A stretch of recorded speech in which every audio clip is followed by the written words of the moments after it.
So I was recording all that time and my chip was full, so I missed half of what I was recording. But what I was saying is I get in the mood at night and go through old pictures on my hard drive, and then I start posting them on Facebook to show my grandkids and kind of embarrass them with some of their old pictures.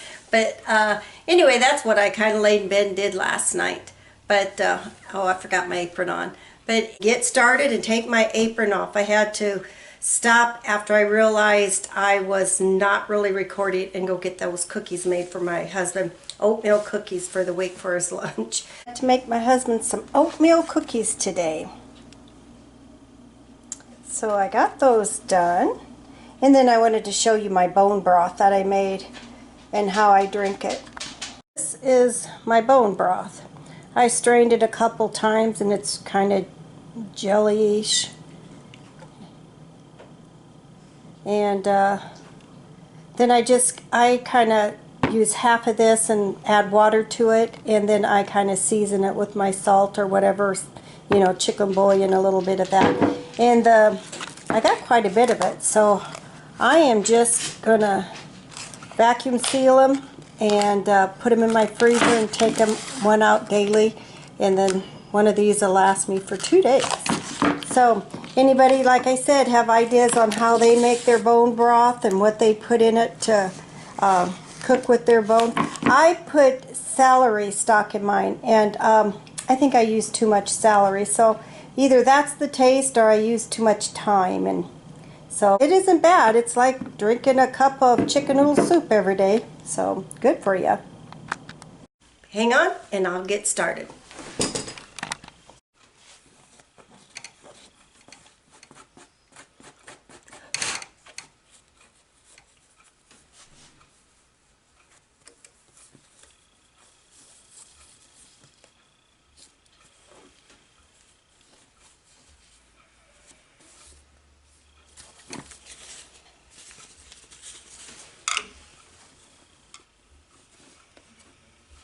Well, the biggest thing is just to figure out where you want. I'm going to start with the little head, I think, and see if that works.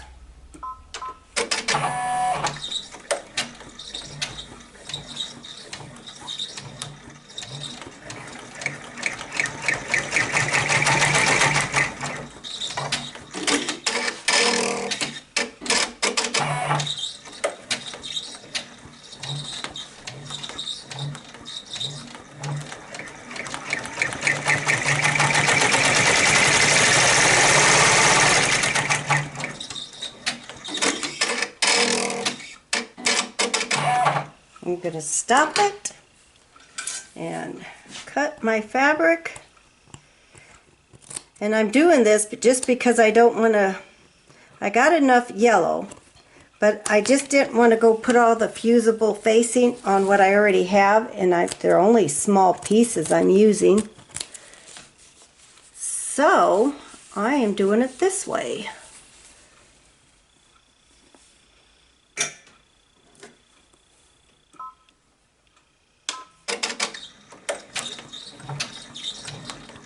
And this way it'll sew down and I'll have enough that's already got the fusing on it.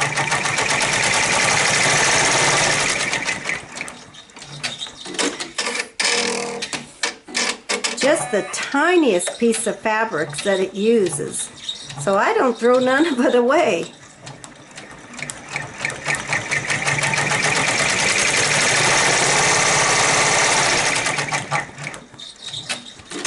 Alright, this is the last sharp, so I'm taking it off the machine, cutting it, trimming it, and ironing it down, and then I will be back with my next step.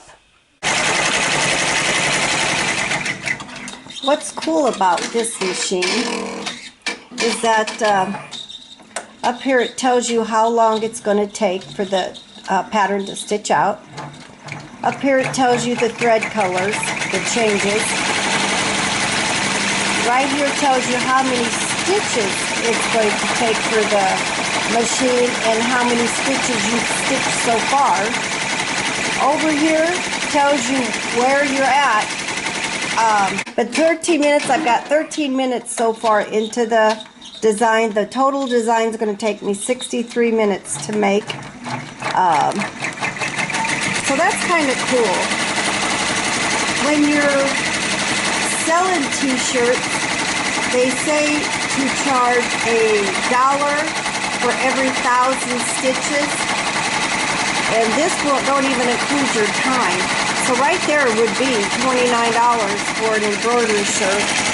And I usually sold my t-shirts for between $22 to $25. And so you can see there's, oh, hang on, I gotta cut a thread. So you can kind of see that there's not a lot of profit in embroidery and designs on t-shirts. If you provide the t-shirt and all it takes just to do one embroidery design, 3 stabilizers, the thread, the wear and tear on the machine. Plus when my neck hurt so bad I couldn't hardly bear it anymore. So sitting at this machine, my machine was on wheels but it was too high for me, and standing this long, as soon as you walk away, that machine knows you walk away. I swear there's a camera in it. It tells you, you're gone, thread break or something happens. So you're always coming back to check it. So let me make sure what stitch it's doing. Alright, it's doing the right one.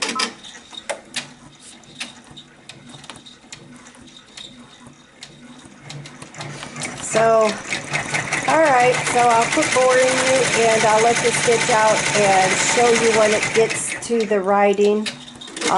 Let you see it embroidery, some of what I wrote on it, and the end product. I'll be back. I got the baby sharks, there's all the sharks done, and now it's just writing out the wording that I wanted on there. You know, that little cartoon, baby shark, baby shark, baby shark. So I got this design off of, where did I get this design? Etsy shop, from an Etsy shop online. The only thing I wish she would have done, or whoever designed it, is they didn't separate the eyelashes with the nose. I think they messed it up. Alright, so it says check upper and bobbin thread. So I bet I'm out of bobbin thread. And see how it flashes up there? Well, it's telling me I'm threaded. Ooh, wait a minute, green. No, it's telling me I'm threaded. So I must be out of bobbin thread. So I better check that. Alright, so I'm going to close it.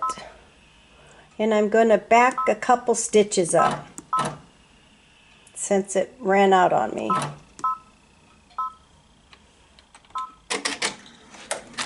And there she goes again. Make sure there's nothing in that arm's way.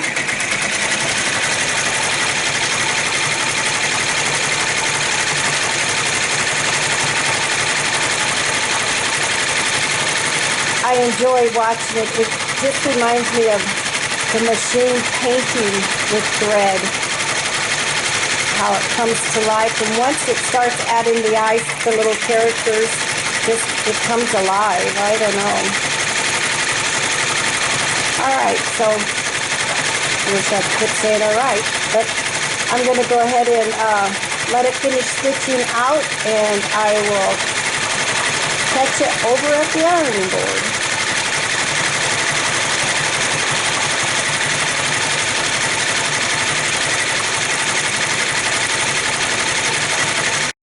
And I'll tell you what, if you're going to get a 10 needle or have a 10 needle, these magnetized bobbins are the best. So if you get the paper ones, boy, it gives you a lot more length and seems like a lot more breakages. But yeah, this is where I get them from. Alright, side note. Just as soon as you think you're smooth sailing, something happens. My green kept breaking, and the bee got messed up, so I had to take my machine apart and re-thread and rework the bobbin and dig out thread. But this shirt's going to grandbaby, so I don't think she's going to care that bee's just a little messed up there. So, and it's writing her name out right now. And then it'll be all done. I'll tell you, there's many a times that I've made a shirt for someone and just at the very end messed it up and either started over or let them have an opportunity to have the shirt for nothing, because I wouldn't sell it if I thought it was going to come apart in the wash after I've made it. So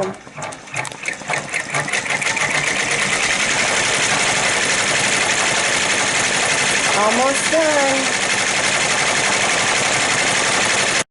All that's left now is to clean it up, take off the stabilizer, and take it off the hoop. And just get her cleaned up and put some soft stabilizer on the back so it doesn't hurt her to wear it. I cut out my final piece of stabilizer, and you know you need to cut it in a circle so the edges don't come up during the washing. And I start in the center and I work my way out.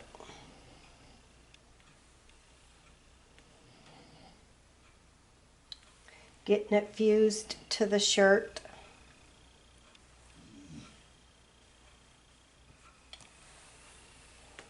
Now I found this little iron. I watched Crafty Gemini. She does all sorts of things, a little gal. And she was showing this iron. This is my second one. My last one I had, I bet, for 3-4 years. And I kind of walk away and leave my irons plugged in. Shouldn't do that. But it did. Sparks started flying and it caught fire on the cord. And so I had to get me a new one. Alright, I think that's down there pretty good.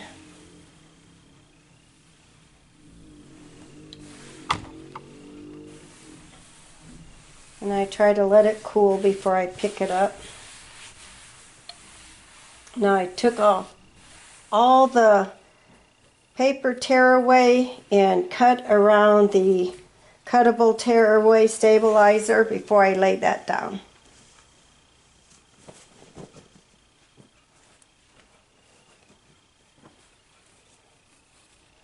And give it one more little press.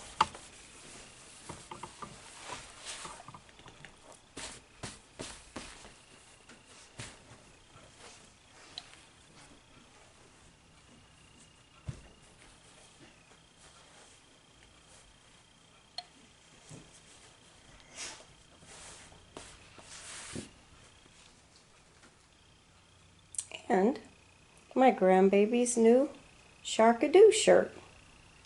I hope you enjoyed my tutorial on my 10 needle, how it works, and some of the features, and my applique t-shirt that I made for my grandbaby. Hope I didn't bore you too much. So thanks for watching. Please give me a thumbs up and like and share my videos. You have a great day. God bless, and I'll talk to you soon. Bye everyone.